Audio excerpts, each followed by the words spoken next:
Let's go! Welcome back to another episode of Let's Spark the Debate. On today's episode, I will be featuring two of the NBA's most elite mercenaries, two players who've turned coming off the bench into an art form. Before we get to that, I just want to remind everyone to please leave a like, comment, and subscribe.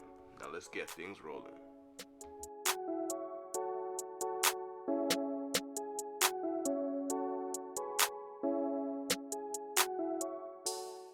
First contestant, the one and only Lou Williams. Calm, cool, and collected. This man right here is a clutch bucket machine.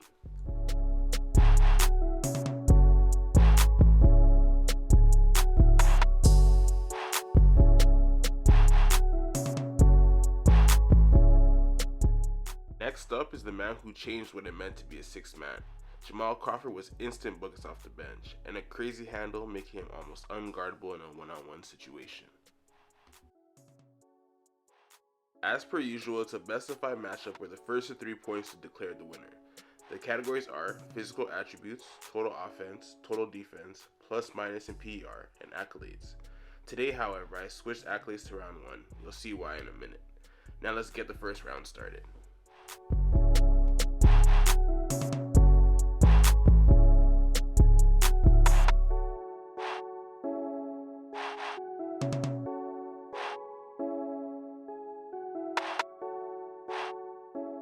Before I even start this round, let's admire this Jamal Crawford highlight. Holy, the way he sauced this man Wesley Matthews, I never get tired of seeing this. Anyways, the reason I switched this round to the first round is, to be honest, these guys don't have many accolades, so I'd figure I'd just get it out of the way first. Jamal Crawford is a 3-time Sixth Man of the Year in 2010, 2014, and 2016. He was the first player in NBA history to take home 3 Sixth Man of the Year awards. He also won Teammate of the Year in 2018.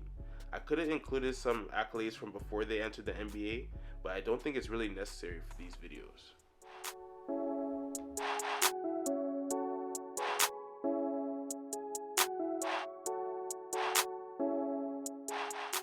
To man like I'm Lou Will, this award might as well have been named the Crawford Williams Award. Through the 2010s, they took home 6 out of the 10 Sixth Man of the Year awards, sheer dominance over it. Lou Williams collected the accolade in 2015, 2018, and 2019 to join Crawford as the second player in NBA history to hold 3 Sixth Man of the Year titles. They made this award into something that's actually cool. Come on, man, these guys chose to come off the bench and flip the whole game on its head.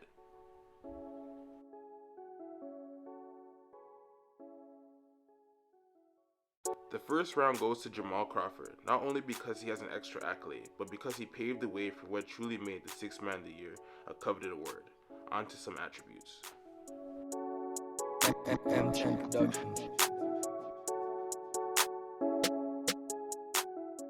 Small yet physical, Lou Williams makes his living drawing in defenders, taking the contact and finishing for and ones. He plays a lot bigger than his actual height. He stands at a height of 6'1", 175 pounds, with 1,059 games played so far. He's got a lot of hoops left in him, so this number is sure to grow.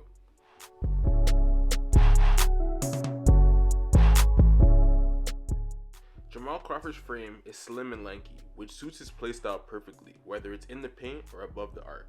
Good luck reaching for the ball when those long arms start hitting you with crossovers.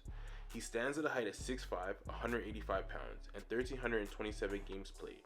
He's currently not on the team, but hasn't officially yet retired from basketball, so this number can still grow.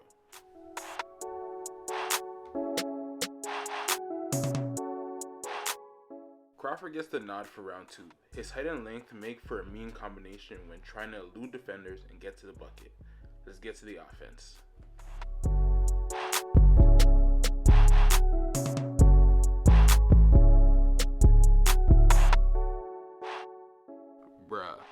Offense is where these guys shine. Crawford was a beast coming off the bench with his killer crossover and a flurry of hezzies.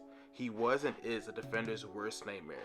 You know how many guys fell victim to Crawford's handles? It's ridiculous. Search it up, you'll have a great time watching. A career of 14.6 points per game and 3.4 assists per game, all off the bench.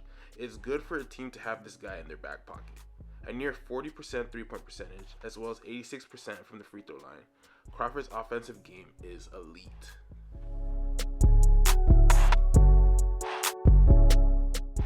Speaking of elite, Lou Williams' offense is exactly that, elite. In the paint, beyond the 3-point line, it don't matter. Lou is gonna get his. Clutch bucket after clutch bucket, and one after and one. Down 2 with the game on the line, you want the ball in Lou Williams' hands. He loves the big moments. Last shot at the buzzer, that's his. 14.3 points per game for his career, with 3.5 assists per game, a little under 40% from 3, and 84% from the free throw line.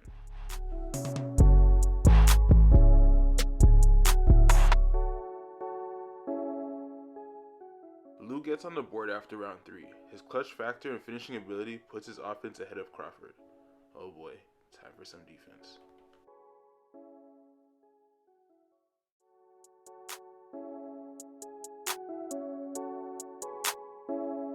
I mean, he's Kevin Durant. I promise we tried. We didn't roll over. I promise you he tried. No one has ever mistaken either of these guys for good defenders, but hey, he tried. Lou Williams has been a liability on defense for his entire career. Most teams using the whoever offense on him consistently. You got the ball and Lou Williams is guarding you, you should automatically be thinking attack.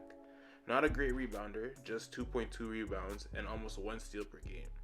He has a defensive rating of 111, which means when he's on the court, the opposing team averages about 111 points.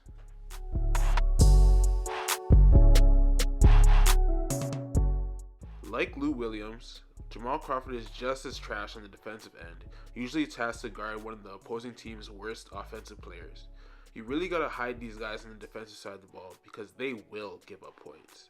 Crawford's stats on defense are exactly the same as Lou, 2.2 rebounds per game, about 1 steal, and the same defensive rating of 111 points.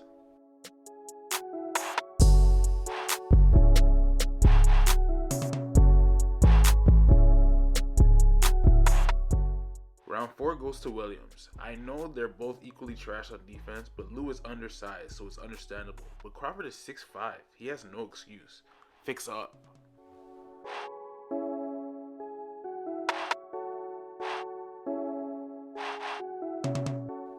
Lou is solid in the advanced stats metric, being above average in both PER and usage. League average is 15 for PER, he comes in at 18.2, which is great, especially for someone playing less minutes, and his usage is also over the 20 average at 26.4, meaning when he's on the court, he's controlling 26.4% of the team's total output. The net plus minus for both guys is pretty low, which makes sense seeing as they're both bench guys. They don't have as good of an output as the starters, who play most of the minutes, and if the team is already losing, when they get on the court, they'll be at a disadvantage.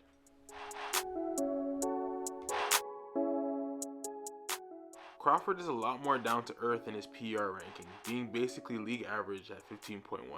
However, his usage is also solid, coming in 4 points over league average at 24.1. He has a lower net plus minus than Lou, who is at positive 0.1. Crawford comes in with a minus 2.1, meaning that while he's on the court, his team is still losing and he isn't really doing much to lift them up. The 5th and final round goes to Lou Williams. His advanced stats are definitely better than that of Crawford, and with that we have our winner.